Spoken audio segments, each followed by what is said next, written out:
नमस्कार, लोकसमत न्यूज में आपका स्वागत है। आपके साथ मुझे स्वामी। न्यूज बुलेटिन में आज हम बीकानेर संभाग में राजस्थान की प्रमुख खबरों को देखेंगे।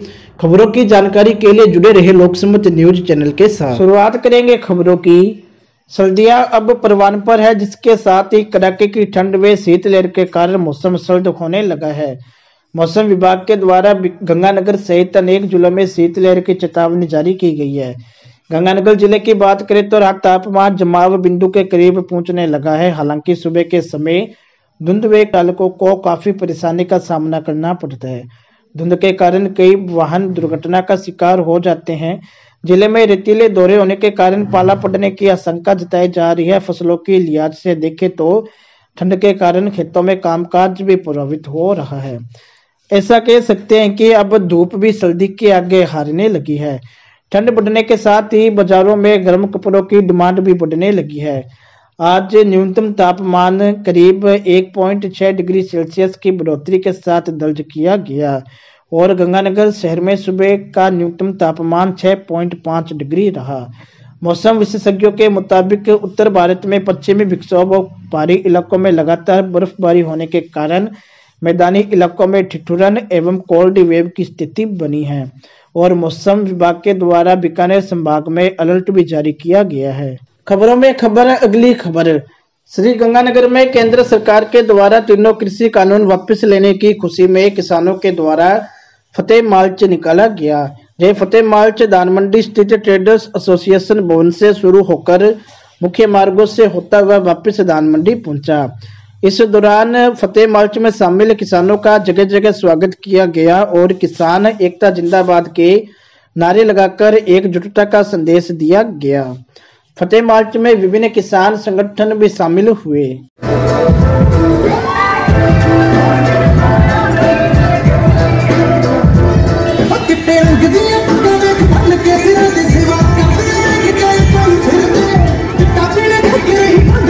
किसान मजदूर व्यापारी एकता जिंदाबाद।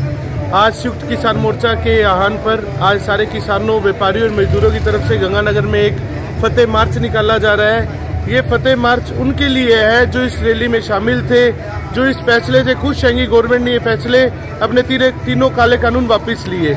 ये आज फतेह मार्च यहाँ से शिव चौक से बीरबल चौक से गोल बाजार की तरफ से होते हुए रेलवे स्टेशन से पूरे गंगानगर में मार्च करेगा और एक संदेश देगा कि आप सही हैं तो आप सही काम में अड़े रहें और आपकी जीत पक्का ही होगी। धन्यवाद। बढ़ेंगे अगली खबर की ओर। बीकानेर से संवाददाता भवानी जोशी ने बताया कि बीकानेर जिले के अनोखा तहसील में एसीबी के द्वारा बड़ी कार्रवाई करते हुए 4,000 रुपए की रिश्वत लेते पटवारी को ट्रैप किया गया है।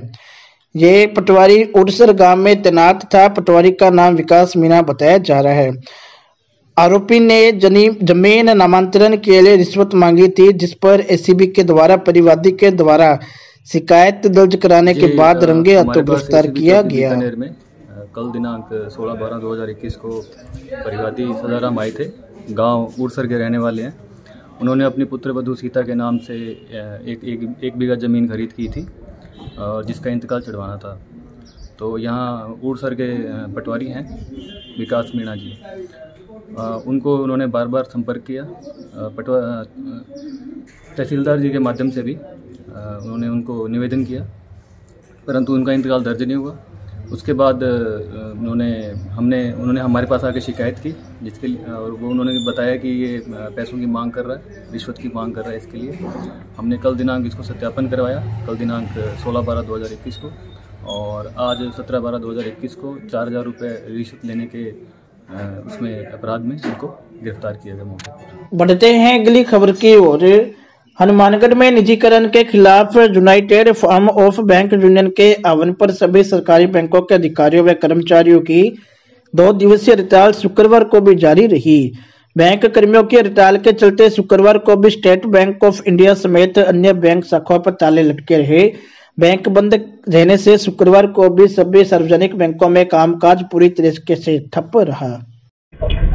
आज हमारी हड़ताल का दूसरा दिन है, जिसमें आज हमने यहाँ इकट्ठे होकर सब साथियों ने हमारी जो हड़ताल की मांगे हैं, जो सरकार बिल लेके आई है उसके विरोध में है। जो सरकार निजीकरण का एक रास्ता खोल रही है, कॉर्पोरेट्स को जो बैंकों में घुसाने की कोशिश कर रही है, उसके विरोध में आज हमारे हड़ताल का दूसरा दिन था, जिसमें हमने सरकार की नाकामियां जो है वो गिनाई है और हम इस प्रदर्शन को जोर शोर से आगे भी चालू रखेंगे। अगर सरकार ये बिल वापस नहीं लेती है तो हम और शक्ति से इस प्रदर्शन को आगे बढ़ाएंगे। धन्यवाद। आगे कोई रणनीति तैयार करिए? आगे हमारे सेंट्रल लीडर्स जो हैं वो इसके कार्यक्रम आगे रखेंगे, मीटिंग्स हैं। उसके बाद हम आगे की जो भी हमारी कॉल आएगी उसके लिए हम बिल्कुल पुरजोर से हनुमानगढ़ यूनिट तैयार है। पब्लिक परेशान हुई है को लेकर ये हमारे एटीएम चालू थे और जो ये पब्लिक के लिए ही हमने ये हड़ताल की है। जो उनको जो कॉर्पोरेट बैंक में वो जाते हैं, जो उनकी मनमानियां चलती हैं, उसी के विरोध में हमने ये हड़ताल की। तो पब्लिक का समर्थन हमारे साथ पुरजोर है और हम कल से बैंक चालू होगा। बढ़ते हैं अगली खबर की ओर। श्री गंगानगर शहर में चोरी की वारदात का एक मामला सामने आया है, जहां पर चोरों ने ज्वेलर्स की दुकान को अपना निशाना बनाया है। दरअसल शहर के रोडवंश मंदिर मार्केट के सामने 52 छोटी धान मंडी में स्थित SR ज्वेलर्स की दुकान पर अज्ञात चोरों ने धावा बोल दिया। इस दौरान चोरों ने दुकान के ताले तोड़े और कटर से शीशे के गेट को काटकर वारदात को अंजाम दिया।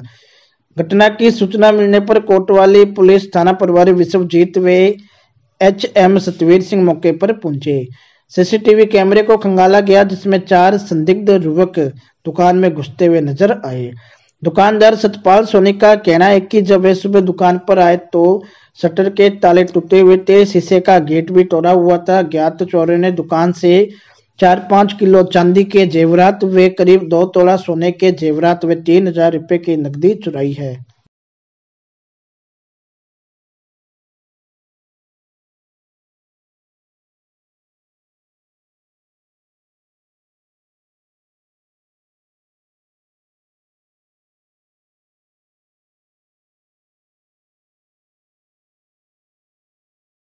खबरों में अगली खबर गसनपुर से संवाददाता सूरज गुगलानी ने बताया कि गसनपुर में सीमाजन कल्याण समिति के तत्वाधान में जमला देवी मेमोरियल क्लिनिक पर निःशुल्क दूसरे विशाल चिकित्सा शिविर का आयोजन किया गया।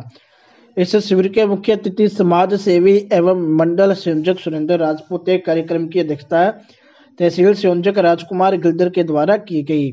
इस शिविर में वरिष्ठ चिकित्सक डॉक्टर योगेश शर्मा के द्वारा अपनी सेवाएं दी गई। सीमा जन कल्याण समिति के द्वारा आज दूसरा निःशुल्क कैंप जमुना देवी मेमोरियल क्लिनिक के में लगाया गया है, जिसमें डॉक्टर जोगेश गर्ग के द्वारा सेवाएं दी गई हैं। इससे पूर्व भी विभिन्न डॉक्टरों के द्वारा सीमा जन कल्याण समिति के द्वारा लगाए गए तत्वाधान में सेवाएं दी गई थी। आगे भी इस प्रकार के जो शिविर हैं चिकित्सा संबंधी वे शिविर लगातार जारी रहेंगे, जिससे सीमावर्ती में रह रहे लोगों के दुख दर्द को कम किया जा सके। रुख करेंगे अगली खबर का। बीकानेर से संवाददाता भवानी जोशी ने बताया कि बीकानेर के स्वर्ण जयंती रोड पर तेज गति से आ रही कार के पलटने से एक युवक की मौत हो गई, तो वही कार सवार 5 अन्य युवक घायल हो गए, जिनमें से एक की हालत गंभीर बताई जा रही है। JNVC थाना के सब इंस्पेक्टर मनोज राघव ने बताया कि स्वर्ण जयंती रोजना रोड पर मोटरसाइकिल सवार को बचाने के चक्कर में तेज गति से चल रही कार अचानक पलटी खाकर खदान में जा गिरी, जिससे कार सवार 5 जने घायल हो गए और 1 जने की मौत हो गई। PB 110009 वो जो देखने में मोन्ट्रो कंपनी गाड़ी है, 6 लड़के सवार थे। गाड़ी की स्पीड ज़्यादा थी, गाड़ी स्वयं ही पलटा मारी, जिससे एक व्यक्ति तो गंभीर घायल है और एक इलाज के दौरान डॉक्टर ने मृत घोषित कर दिया और 4 घायल है जिनका इलाज चल रहा है। रुख करेंगे अगली खबर का। हनुमानगढ़ से संवाददाता प्रदीप पाल ने बताया कि बार संघ हनुमानगढ़ की कार्यकारिणी को लेकर चल रही चुनाव प्रक्रिया के दौरान शुक्रवार को कुछ अधिवक्ताओं ने बार रूम के सामने धरना लगा दिया। उनका आरोप था कि चुनाव अधिकारियों ने एक प्रत्याशी विशेष के इशारे पर नियमित रूप से वकालत करने वाले अधिवक्ताओं के वोट काटकर उन्हें मताधिकार से वंचित कर दिया।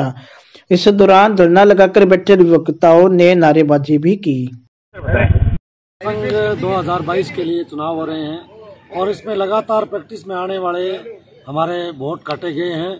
लगातार राजनीतिक व्यवस्था की वजह से हमारे वोट काटे गए हैं और लगातार हम बार संघ और वकीलों के लिए लगातार उनकी समस्या के लिए लगातार हम बोलते हैं। फिर भी यहाँ जो आरोप बनाए गए उन्होंने राजनीतिक व्यवस्था के चलते यहाँ वोट हमारे काटे हैं। इस बात को लेकर के हमने बार संघ कार्यालय के सामने हमने धरना लगाया है और ये धरना हमारा तब तक चलेगा जब तक हमें न्याय नहीं मिल जाता। ठीक।